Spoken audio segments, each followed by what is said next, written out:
Selamat datang di channel Cerita Cinta. Channelnya cerita cinta romantis. Sebelum lanjut, mohon dukungannya dengan like dan subscribe dulu. Gairah istri kesepian, bagian 29. Nanti karyawan lain iri. Pak, biarkan saja. Memangnya kenapa? Tanya Trian heran. Ah, sudahlah. Saya ingin bekerja dengan nyaman di kantor. Jadi, saran direktur tidak akan saya ikuti. Saya matikan teleponnya sekarang, ya? Hem. Trian terlihat kecewa. Ia ingin lebih lama bertelepon. Selamat malam, Direktur. Sambungan telepon itu diputuskan oleh Lina. Trian menghela napas panjang, otaknya kembali berpikir. Bagaimana caranya meluluhkan hati seorang wanita? Ia rasa, masa lalunya dengan Lina, pasti sangat buruk dan rumit, sampai wanita itu terkesan ingin menghindarinya. Aku kenal dia sejak SMP, ya? Bukankah itu sekitar 20 tahun yang lalu? Gumamnya membatin. Selamat pagi, Bu Lina, sapa Pak Satpam yang tengah berjaga di depan kantor. Lina mengulaskan senyum. Selamat pagi, Pak, sapanya balik. Tumben, pagi sudah sampai di kantor, Bu. Lina menunjukkan ekspresi kerung di wajahnya. Pak Geri, mau menyindir saya, ya? Hahaha. Tidak, Bu. Biasanya kan Bu Lina mengantar anak dulu ke TK. Ini tumben langsung datang ke kantor. Oh, hari ini sekolah anak saya libur, Pak. Jadi saya bisa lebih awal datang ke kantor. Sekali-kali aja anaknya ke kantor, Bu. Aduh, Pak. Nanti yang ada, dia buat rusuh di kantor. Nanti saya dipecat. Lina tak bisa membayangkan jika anaknya ikut ke perusahaan. Hahaha. Tidak apa-apa, Bu. Nanti saya yang jaga. Pasti aman. Kata Pak Giri tertawa. Ya, anak saya aman, tapi pekerjaan Bapak nanti tidak aman. Bapak bisa dipecat direktur. Ucap Lina tertawa. Sudah dulu ya, Pak. Saya mau masuk ruangan. Pamit Lina tersenyum. Iya, Bu. Selamat bekerja. Lina melangkahkan kaki dengan semangat memasuki kantornya. Beberapa karyawan yang mengenalnya memberi sapaan, ia menaiki lift hingga sampai di lantai 4 tempatnya bekerja. Pagi, Lin. Sapa Tira, satu-satunya karyawan, yang sudah ada di ruangan saat Lina datang. Pagi juga, Tira.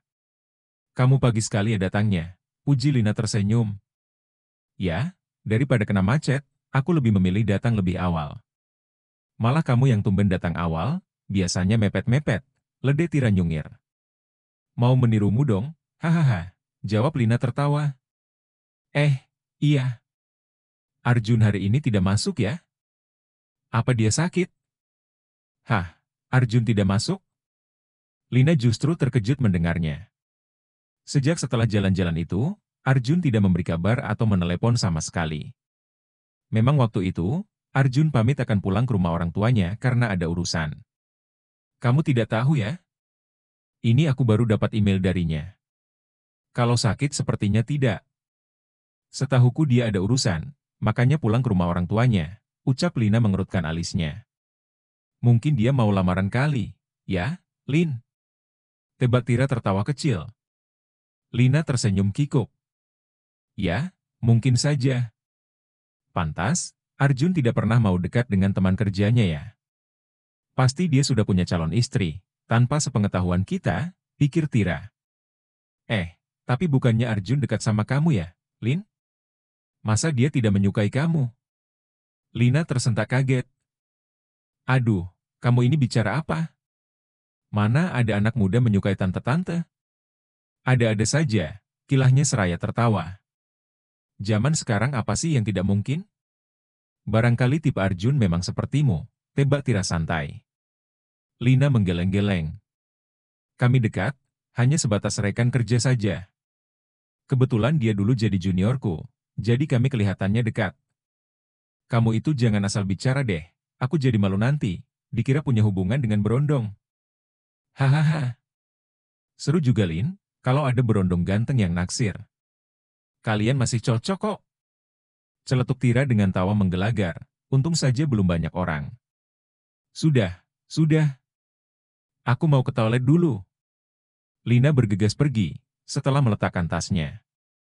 Ia menuju ke toilet, membawa pouch make up kecil di tangannya. Lina menatap bayangan dirinya di cermin. Saat berangkat, ia belum sempat merapikan alisnya dengan benar. Ia memperbaiki riasannya agar lebih tebal. Meskipun demikian, riasannya tidak kelihatan menor. Ia memulaskan lipstik dengan warna yang lebih menyala agar bibirnya terlihat segar. Selesai. Ucapnya, setelah dirasa puas dengan riasannya. Ia kembali memasukkan peralatan make up ke dalam pouch, dan keluar dari toilet itu dengan percaya diri. Langkah Lina terhenti saat berpapasan dengan Trian, yang kebetulan muncul di koridor depan toilet. Tatapan mata mereka bertemu, dan keduanya saling terdiam. Selamat pagi, Pak. Sapa Lina dengan canggung. Trian tersenyum. Pagi juga, kamu datang lebih awal hari ini? Tanyanya senang. Ah, iya, Pak, jawab Lina kikuk. Ternyata atasannya juga tahu, kalau dia sering datang ke kantor paling akhir. Tiba-tiba Trian berjalan mendekat dan memeluknya. Lina yang terkejut, tidak sempat bisa menolak.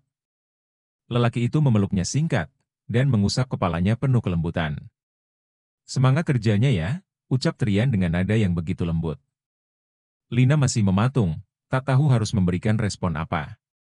Ia hanya melirik ke sekeliling, berharap tidak ada yang melihat keberadaan mereka. Kalau begitu, aku kembali ke ruanganku dulu. Semoga harimu menyenangkan. Trian mencium pipi kanan Lina. Ia mengulaskan senyum, sebelum akhirnya pergi meninggalkan Lina. Lina tampak tersipu malu, refleks ia memegangi pipinya. Rasa berbunga-bunga di hati, entah mengapa tiba-tiba kembali muncul seperti semalam. Ia malu-malu seperti perempuan yang baru jatuh cinta. Lina, kenapa kamu bahagia seperti ini? Sadar, sadar. Kalian tidak akan pernah bisa bersama, gumam batin Lina pada dirinya sendiri. Ia mengatur napas, mencoba menenangkan perasaannya. Sebaik apapun sikap Trian sekarang, belum tentu juga lelaki itu benar-benar serius kepadanya. Apalagi dulu lelaki itu juga pernah mencampakkannya begitu saja. Hah? Kenapa aku jadi memikirkan hal yang tidak perlu? Bukankah seharusnya aku rajin bekerja, dan mengumpulkan banyak uang? Ayo, Lina, fokus. Fokus pada tujuanmu semula.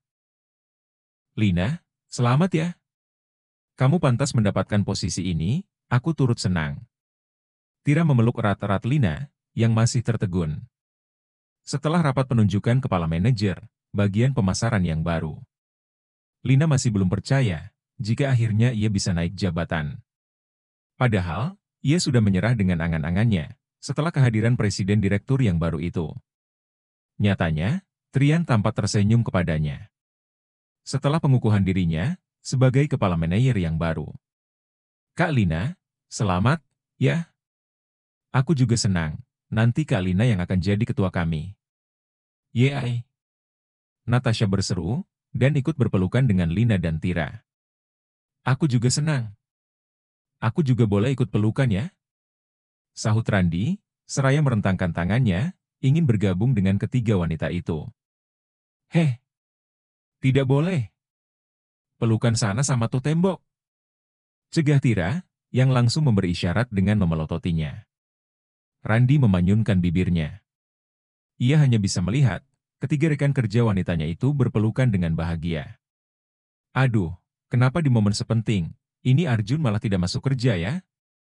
Dia sudah 3 hari izin kan? Ada apa ya sebenarnya? Tanya Natasha penasaran. Aku juga tidak tahu, kenapa dengan anak itu. Bahkan, Arjun memintaku untuk menggunakan jatah cutinya saja, karena mungkin ia akan lama tidak masuk kerja, ucap Tira. Sepertinya yang kamu katakan waktu itu benar, Tira. Mungkin Arjun sedang menikah, tapi tidak mau mengundang kita. Tebak Randi ngasal. Harusnya Kak Lina yang paling tahu, kan? Tanya Natasha. Randi dan Tira juga ikut menatap ke arah Lina, seolah meminta jawaban darinya. Lina hanya tersenyum kikuk, karena dia sendiri juga tidak tahu apa yang sedang dilakukan Arjun saat ini. Kalian ini berharap aku bicara apa? Dia benar-benar tidak mengabariku sama sekali selama 3 hari ini, ucap Lina bingung. Ah, yang benar? Goda Tira meledek. Lina menggeleng-gelengkan kepalanya. Ia juga heran, kenapa tiba-tiba Arjun berubah sikap. Padahal, biasanya lelaki itu sangat rajin mengirim pesan, atau menelepon dirinya. Sudah. Sebaiknya kita kembali bekerja. Masih ada Pak Presdir itu loh, kata Randi setengah berbisik. Ia memberi kode kepada teman-temannya, agar berhenti bicara karena sejak tadi, Trian terus mengawasi mereka.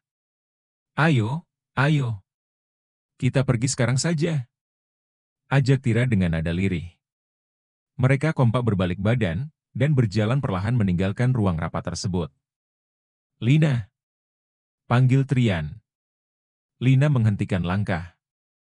Ketiga rekannya melambaikan tangan, memberi isyarat bahwa mereka akan pergi duluan, karena takut dengan Presdir. Jengkel, Lina merasa dikhianati. Iya, Pak. Ada apa? Lina membalikkan badan. Mengubah ekspresi kesalnya, dengan ekspresi penuh senyuman. Trian berjalan menghampiri. Di belakangnya ada Pak Gading, yang mengikuti mengulaskan senyum. Selamat, ya? Ucapnya tersenyum. Terima kasih, Pak, jawab Lina seraya menganggukkan kepala. Trian maju 2 langkah mendekat di samping Lina, yang masih berdiri di sana. Ia seperti sengaja menyenggolkan tangan, menggenggam sebentar tangan Lina. Sontak Lina terkejut, merasakan sentuhan di tangannya. Ditunggu traktirannya, bisik Trian, seraya berjalan pergi meninggalkan Lina. Lina tertegun ditagih traktiran oleh atasannya itu. Selamat, Bu Lina, ucap Pak Gading kemudian. Lina menyunggingkan senyum. Rasanya aneh, dipanggil Pak Gading dengan sapaan Bu. Padahal, biasanya lelaki parubaya itu langsung menyebut namanya. Terima kasih, Pak, jawabnya kikuk. Sejak hari itu, Lina mulai melakukan tugasnya sebagai seorang kepala manajer. Pekerjaannya bisa dibilang lebih ringan daripada sebelumnya. Akan tetapi, tanggung jawabnya sekarang menjadi lebih besar. Ia masih bekerja satu ruangan dengan rekan kerjanya. Hanya saja, ada ruang kerja khusus untuknya, yang dibatasi dengan sekat kaca. Rekan kerja yang kini menjadi stafnya terlihat bahagia, semenjak Lina yang menjadi ketua mereka. Jauh berbeda, ketika mereka dipimpin oleh kepala pemasaran, yang sudah berumur tua. Yang kerjanya hanya menyuruh-nyuruh, tanpa memberi pengarahan yang jelas. Sesekali Lina berpapasan dengan Trian di kantor. Setiap mereka bertemu, lelaki itu mengembangkan senyum kepadanya. Trian juga suka mengusap kepalanya, sambil berkata, semangat ya kerjanya. Jika mereka bertemu saat suasana sepi, Trian pasti memeluk dan menciumnya, meskipun hanya sebentar. Lelaki itu juga rajin mengirimkan minuman, atau makanan saat jam makan siang tiba. Meski demikian, mereka tidak sempat bertemu secara pribadi di luar jam kerja. Trian terlihat sangat sibuk. Sering menghadiri rapat, dan undangan makan siang dengan rekan kerjanya. Komunikasi lewat pesan juga, hanya sekedar untuk mengucapkan, selamat istirahat, atau kalimat penyemangat sederhana.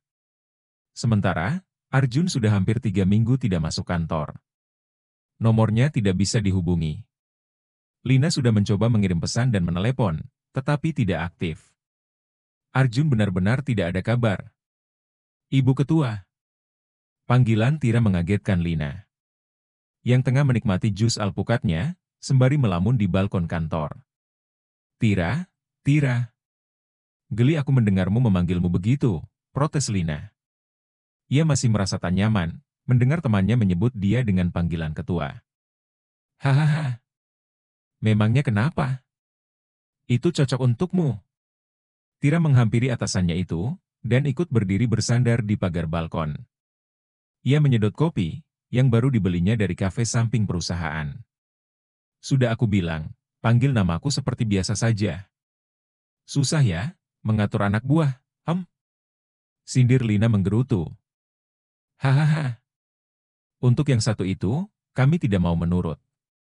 Kalau masalah pekerjaan, tidak masalah, Ibu Ketua. Tira memberikan sikap hormat, sambil senyum-senyum cengengesan.